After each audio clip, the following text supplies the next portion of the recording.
আসসালামু আলাইকুম ভিউয়ার্স, কেমন আছো? আশা করি তোমরা ভালো আছো। আজকে বরাবরের মতো তোমাদের সাথে ভিন্ন একটা জিনিস নিয়ে আলোচনা করব, সেটা হলো ন্যারেশন।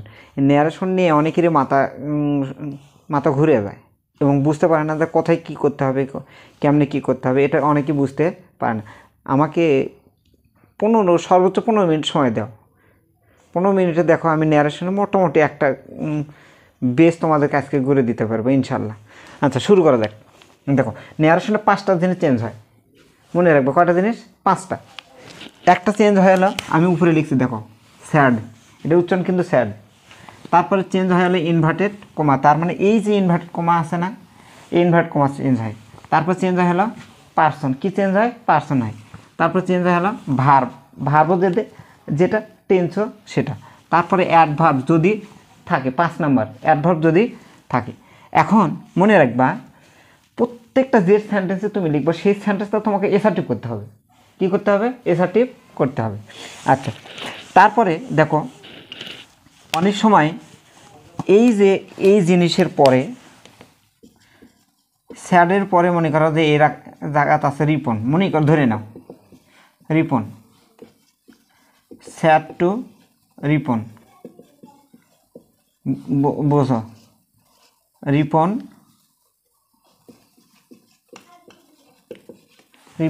স্যাড।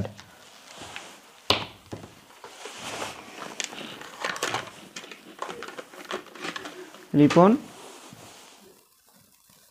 স্যাড। আচ্ছা, এ জায়গায় শিপন লিখি, ভালো করে দেখো। আচ্ছা, তারপরে হলো রিপ্লাইড শি রিপ্লাইড। এই কয়েকটা শব্দ ভালো করে বুঝে নাও আগে। দেখো, প্রথমে দেখো কি লেখা আছে, স্যাড রিপন। মনে রাখবা, স্যাডের পরে যদি টু থাকে তাহলে টুর পরে যে শব্দটা থাকবে সেটা অবজেক্ট হবে। সেটা কি হবে? অবজেক্ট হবে। এই স্যাডের পরে টু আছে বলে না, তার মানে এটা এই রিপনটা হলে এই জায়গায় সাবজেক্ট। দেখো, এই স্যাডের আগে কি আছে? শিপন আছে, তার মানে এটা সাবজেক্ট। স্যাডের পরে কি আছে? দেখো তো, টু আছে, তার মানে এই রিপনটা হলো অবজেক্ট। দেখো, একই রিপন স্যাডের পরে আছে, এখানে সাবজেক্ট হয়েছে, কিন্তু এটা স্যাডের পরে কি আছে? টু আছে, টুর পরে কি আছে? টুর পরে রিপন আছে, তখন অবজেক্ট হয়ে যাবে। প্রিপোজিশন টুর পরে থাকলে অবজেক্ট। রিপন স্যাড, দেখো এখানে টু নেই, আছে কি? নাই, তার মানে এটাও সাবজেক্ট। তাহলে টুর পরে যদি ব্যক্তি থাকে তাহলে সেটা হলো অবজেক্ট। আর টুর আগে পরে যে কোনো ব্যক্তি থাকে সেটা সাবজেক্ট হবে যদি টু না থাকে। এবার দেখো, রিপ্লাইডের পরে কি আছে? সি আছে, এটা সাবজেক্ট, সিটা সাবজেক্ট। দেখো, এখানে কি আছে? সি রিপ্লাইড, এটাও সাবজেক্ট, কারণ এখানে কোনো টু নেই। এই জিনিসটা মনে রাখবা। আচ্ছা, তাহলে দেখো আমরা ন্যারেশনটা করি। মনে রাখবা, ধারাবাহিকভাবে লেখা আছে। Good morning Swapna, sad Ripon বললে দেখো, রিপন স্যাডের পরে কি টু আছে? নেই, তার মানে এটা হলো সাবজেক্ট। রিপন, এটা হলো অবজেক্টিভ বাক্য, কাউকে কোনো কিছু উইশ করা বোঝায়, সেক্ষেত্রে অবজেক্টিভ। স্যাডের পরিবর্তে এই জায়গাতে হবে না উইস্ট। কাকে? দেখো, উইস্ট স্বপ্নাকে, স্বপ্না। এখানে কি লিখছে দেখো তো, গুড মর্নিং যদি থাকে, গুড মর্নিং, গুড নাইট এইগুলো যদি থাকে, তারপরে গুড ইভিনিং, গুড আফটারনুন এইগুলো যদি থাকে, ওই অবজেক্টের পরে ওই শব্দটা পৌঁছে দিতে হয়। Good morning. দেখো, রিপনের পরে আমি এই জায়গায় থেমে গেছি, আর নেই। এখন দেখো আমরা পরিবর্তন পাইছি কিনা। প্রথমে সাবজেক্ট, দেখো প্রথমে কি লেখা আছে, এটা পরিবর্তন হবে। দেখো, এই স্যারের পরিবর্তন হয়ে কি হচ্ছে?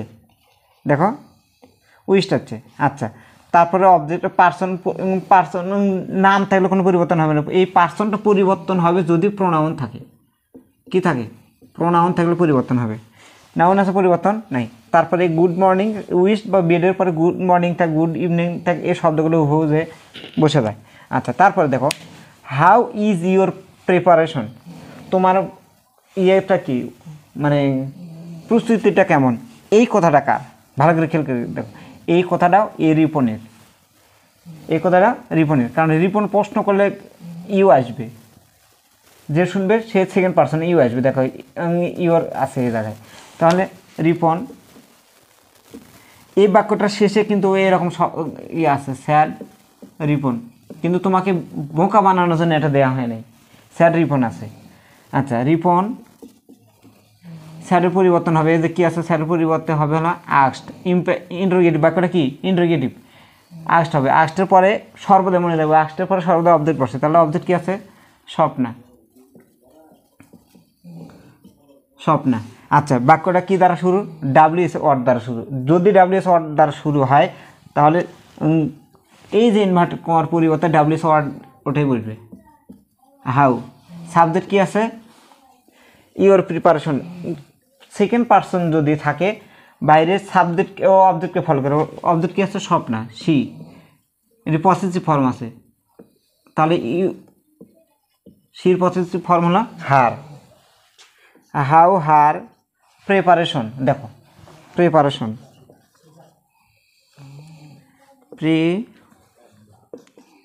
প্রিপারেশন। এখন দেখো দ্বিতীয় পরিবর্তন কি বলা আছে? তৃতীয় পরিবর্তন ভার্ব। এখন বলবো যে আমি কি বলছি, পার্সন পরিবর্তন হবে প্রোনাউন যদি হয়, আর অন্য নাউন যদি এই পার্সনের মধ্যে যদি নাউন থাকে, যে কোনো নাউন যদি থাকে, সে নাউনের কোনো পরিবর্তন, দেখো এটা হলো নাউন, পরিবর্তন নেই, কিন্তু তার আগে কী আছে? পার্সন আছে, ইওর। দেখো ইওরটা এই জায়গায় হার হয়ে গেছে, এটা তাহলে 3 নম্বর পরিবর্তন। তারপরে ইজ আছে, হয়ে যাবে হলো ওয়াজ। দেখো এটা 4 নম্বর পরিবর্তন। দেখো এটা 4 নম্বর পরিবর্তন হয়ে গেছে। 1, এর কনজাংশন হলো 2, পার্সন হলো 3, ভার্ব হলো 4। আচ্ছা, এটুকু গেল, এটুকু শেষ। দেখো এ গ্রেট প্রিপারেশনে রিপ্লাইড সি। এই কথাটা হলো কি? ইয়ার কথা, সির কথা।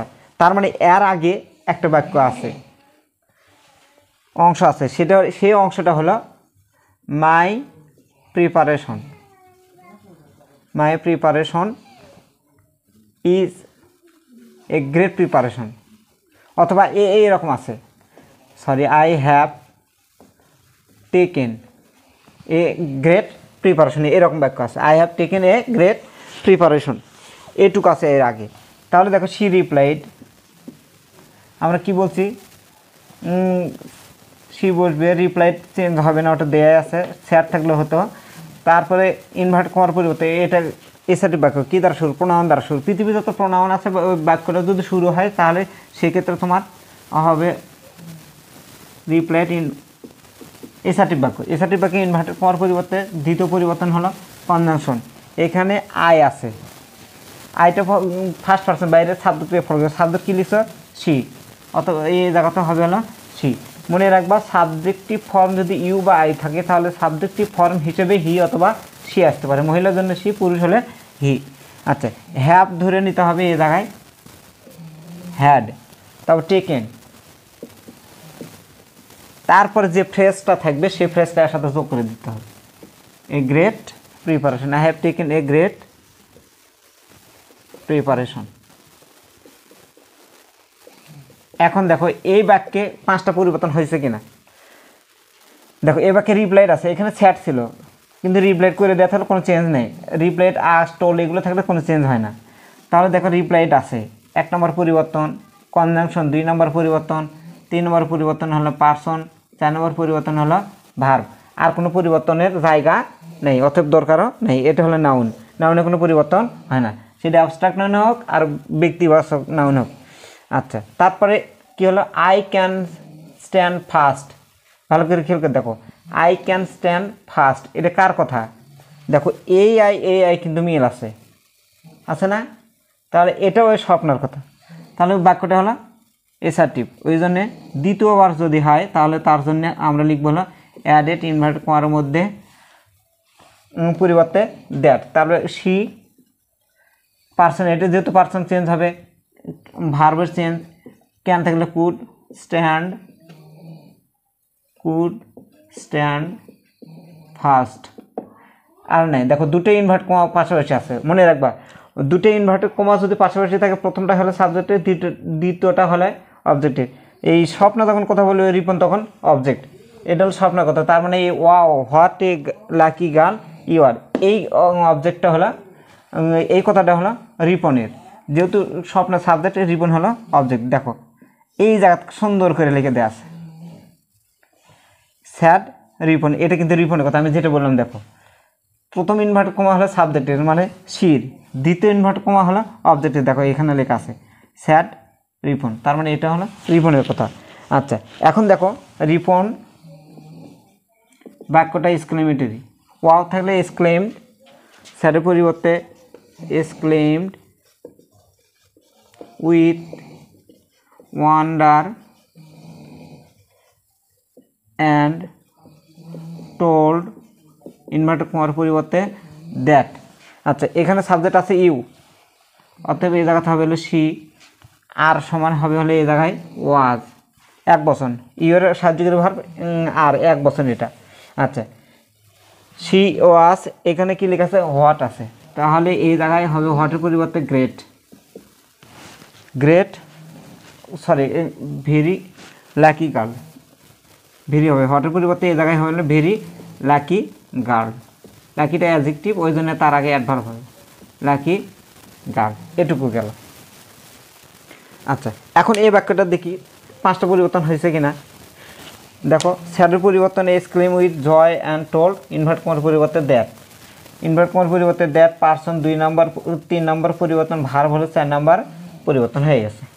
আচ্ছা, তারপর লিখছে but my preparation is not good, কিন্তু আমার প্রস্তুতিটা তেমন ছিল না। এই মাই দেখো এই এটার সাথে রিলেটেড, তার মানে এটা হলো স্বপ্নার কথা। কার কথা? স্বপ্নার কথা। তাহলে এটাকে আমরা যখন চেঞ্জ করব, নিচে দেখা যাবে,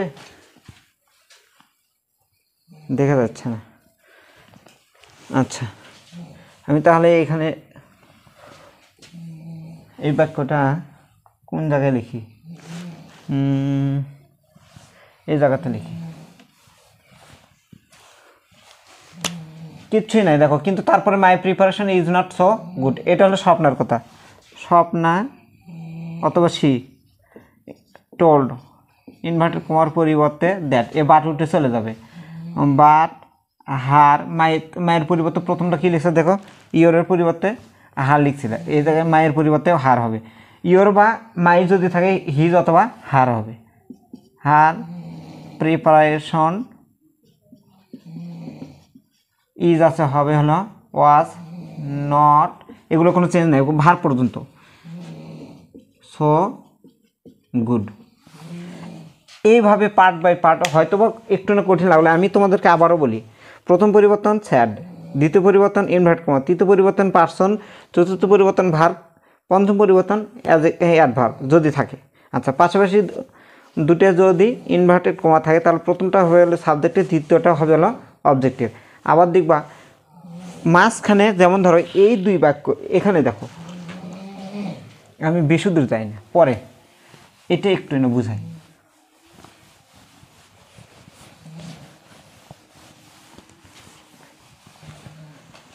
দেখো এই রকম বাক্য আছে, এইরকম বাক্যটা আছে হলো এ গ্রেট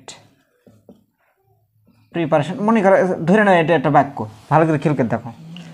স্যাড একবার আছে, কয়বার আছে? স্যাড আছে একবার। Good morning Swapna, sad Ripon, ভালো করে খেয়াল করে দেখো, এটা কিন্তু রিপনের কথা। কার কথা? রিপনের কথা। হাউ ইজ ইয়োর প্রিপারেশন, তোমার প্রস্তুতিটা কেমন? এখানে দেখো কি আছে, দুটো ইনভার্ট কমা পাশাপাশি আছে, ভালো করে খেয়াল করে দেখো। এটা হলো তোমার হলো প্রথম ইনভার্টেড কমা হলো সাবজেক্টের, দ্বিতীয় ইনভার্টেড কমা হলো অবজেক্টের, এটা কিন্তু দ্বিতীয় ইনভার্টেড কমা পাশাপাশি আছে, এটা কিন্তু দ্বিতীয়, এটা হলো স্যাডের আগে, তার মানে রিপন এটাও বলছে এটাও বলছে, এই রিপন যে দুটোই বলছে তার প্রমাণটা কি এখন বোঝো। এই জায়গাতে লেখা আছে হলো I wish you good morning Swapna. দেখো ইনভার্ট করার মধ্যে কি আছে? থার্ড পারসন আছে। এই ইনভার্ট করার মধ্যে ফার্স্ট পারসন থাকলে বাইরে সাবজেক্টকে ফলো করে। এটা কি আছে? ইওর, এটা হলো সেকেন্ড পারসন। আচ্ছা, এ প্রশ্ন করছে কাকে? স্বপ্নাকে। এ আবার বলছে শুভেচ্ছা দিচ্ছে কার? স্বপ্নাকে। তার মানে এটাও রিপনের কথা, এটাও রিপনের কথা।